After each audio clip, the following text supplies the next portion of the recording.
আলহামদুলিল্লাহ, আর কয়দিনের মধ্যে রোজা শুরু। নিয়ে চলে আসলাম পাকিস্তানি জনপ্রিয় ইফতার রেসিপি আলু কান্ডে।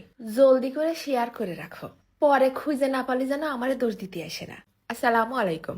যেই রকম সহজ সেই রকম মজা, ঘরের মধ্যে থাকা উপকরণ দিয়েই বানাই ফেলতে পারবানি। রোজা শুরুর আগেই একদিন বানাই খেয়ে দেখে নে কিরকম মজা লাগে।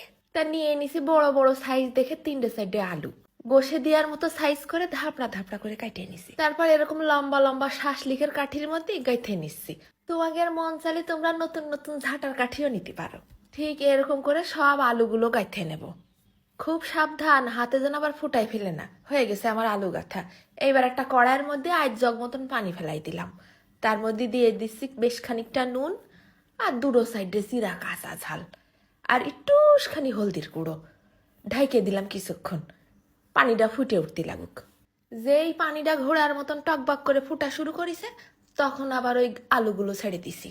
এইবার সিদ্ধ করে নেব প্রায় 10 মিনিটের মতো। মাঝে মধ্যে কিন্তু একটু উল্টায় পাল্টাই দিতে হবে না, বেশি না, 80 ভাগ সিদ্ধ হলেই হবে না। বেশি সিদ্ধ করলে যেন আবার গলে না যায়। দেখো দিনই ছুরির মধ্যে কি সুন্দর গাইতে যাচ্ছে। এবার নিয়ে নিছি হাফ চা চামচেরও কম একটুখানি গোলমরিচ, তারপর হাফ চা চামচেরও কম একটুখানি আস্ত ধনে, আর হাফ চা চামচেরও কম আস্ত জিরে। ফেলাই দিলাম 4টে শুকনো ঝাল। এরপর তেল ছাড়া টাইলে নিয়ে আইত ভাঙা করে গুঁড়ো করে নেব। আসল স্বাদ পাতি গেলে কিন্তু এইগুলো আস্তই গুঁড়ো করে নিতে হবে, গুঁড়ো দেওয়া যাবে না।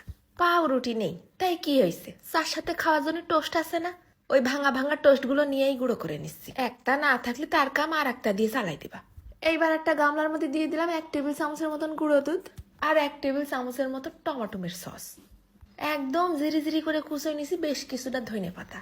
দিয়ে দিচ্ছি ওই যে গুঁড়ো করে রাখিলাম না সেই মশলাটুক, আর একটুখানি নুন, 2 টেবিল চামচের মতন কর্নফ্লাওয়ার, আর 1 টেবিল চামচের মতন আটা বা ময়দা।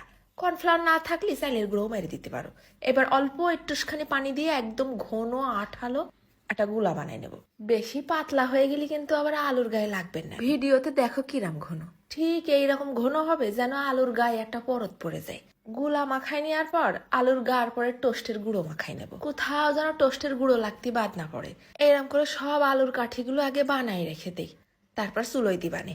তেলটা গরম করে নিছি, বেশি না, 5 থেকে 7 মিনিট আলুর গায়ে রং ধরা পর্যন্ত, কারণ ভিতরে তো আলু আগের থেকে সিদ্ধ।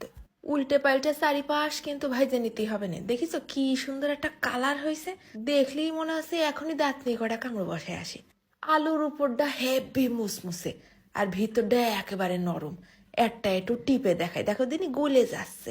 এইরকম করে বানায় পোলা পানের সামনে দিবা, সস মাখাবে আর গালের মধ্যে চালিয়ে মারবে। তা সস ছাড়াও কিন্তু মেলা মজা। আলুর উপর দিয়ে একটা পরত পড়ে গেছে না, ভীষণ ক্রিস্পি হয়েছে। শুধু বানায় সামনে দিতে দেরি, থই থই করে প্লেট খালি হয়ে যাবে না। চলে যাচ্ছি, ধন্যবাদ।